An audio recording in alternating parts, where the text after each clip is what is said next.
Welcome, ladies and gentlemen, to the TSM Dispatch, your one-stop shop for all your TSM news and results. Well, last week was a bit of a bumpy one for many of our teams, so let's take a little look at what happened last week. Let's start off with a bit of Fortnite, shall we? Where it's been a pretty great week for the Fortnite team in the TSM camp, as there were many wins on wins on wins. It started with Fernando getting back-to-back dubs on Tuesday and on Wednesday, winning both the Choppers Cup and Wild Wednesdays. Then Zexor and Max would come in clutch, winning themselves the FNCS Trios, netting a crisp $26,000. It seems like the challenge from last week has made them more powerful than we could ever imagine. And then finally, Canada gets a win too in another FNCS, playing alongside Kremen and Bucky. Great work, everyone. As we were uploading our episode from last week, the Apex Legends lads were about to start the ALGS Autumn Circuit 1 finals. By the end of the day, after a few questionable games, they found themselves in 6th place. Now, it's not a position they would like to find themselves in, but it's a building block for the newly formed team. This performance gives them the qualification for Autumn Circuit 2 later on down the road as well, meaning there's plenty of time for redemption. Talking of finals, TSM PUBG also had their finals over the weekend as they were competing in the DreamHack PUBG Showdown.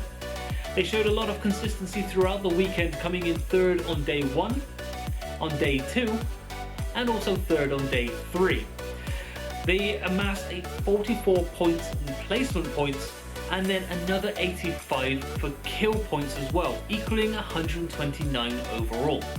Team Liquid, who finished in 1st, gained 165, with the Bystanders finishing in 2nd with 148.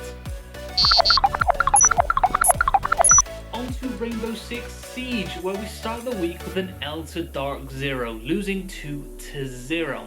They just seem to be our kryptonite whenever we play them, but we are getting better each and every time that we come up against them. We then followed this game up with a game against Space Station Gaming on Wednesday, where a win would secure us a spot in the Rainbow Six Major coming on up. Well, there was no doubt from us as they went on to sweep Space Station Gaming, winning 2-0. So congratulations on your spot in the Major, fellas. I'm looking forward to watching that one. Now this one is going to be a bit of a touchy subject for a lot of the fans out there, but I think we need to talk about it. The League of Legends team had a bit of a rough time in China, to say the least. They finished their group games at 0-6, and many of the fans, this just wasn't good enough, calling for changes to be made and heads to roll. Now, it all started with the loss to Fnatic, a game that we absolutely had to win to keep our hopes and dreams alive. But it wasn't meant to be, and from here it spiraled out of control, with us losing the following 2 games to Gen G and LGD. The fans were sure to let the team and players know their feelings, and whilst I can feel your sadness, I really do understand it. The way that many acted was just unacceptable. No need for any of that language at all. I mean, we're supposed to be a family, right? We pick each other up after a defeat, we encourage each other to look on the bright side, and the bright side in this is that we've actually made it to Worlds in the first place. The first time in 3 years. And not only that, but we also made the run in playoffs to win the LCS Championship. Something that we didn't think was going to happen early on after that loss to Golden Guardians. So, we're showing signs of growth. It's slower than many regions, but with us picking up, Speaker, who's in his rookie year, let's not forget that. There's plenty of growth to be had, okay? So, this is a building block. A building block, a stepping stone for our loss right now, for our future success. In content last week, Pojo Man ranks all 57 operators from Rainbow Six Siege. Now, I didn't even know there were 57 operators to begin with, so this was quite fascinating for me to watch. It also gave me quite an interesting insight into Pojo Man's mind and the way he likes to play Rainbow Six Siege. So if you want to go and check that one out, as always, it's in the description down below.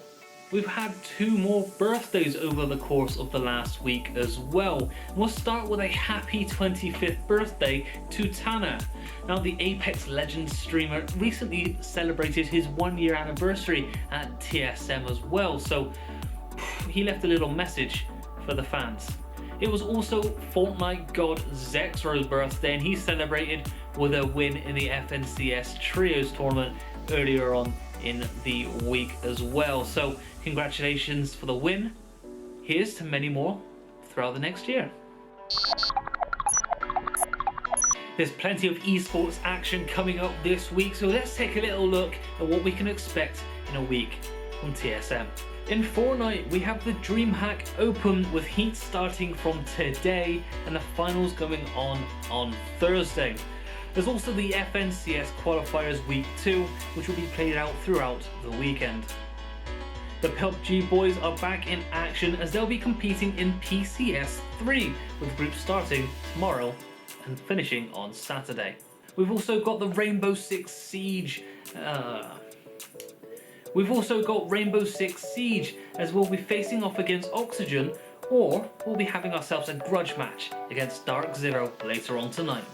And finally, the Apex Legends themselves will be in the ALGS Autumn Circuit over the weekend, looking to get themselves that first dub as a team. Good luck to all teams competing this weekend. We believe in you. And that is all we've got time for this week on the TSM Dispatch. It's been a bumpy road for all, but let's remember to be kind to each other, as we're only human after all. So remember to be good, stay safe, and stay hydrated. And until next time, we'll see ya.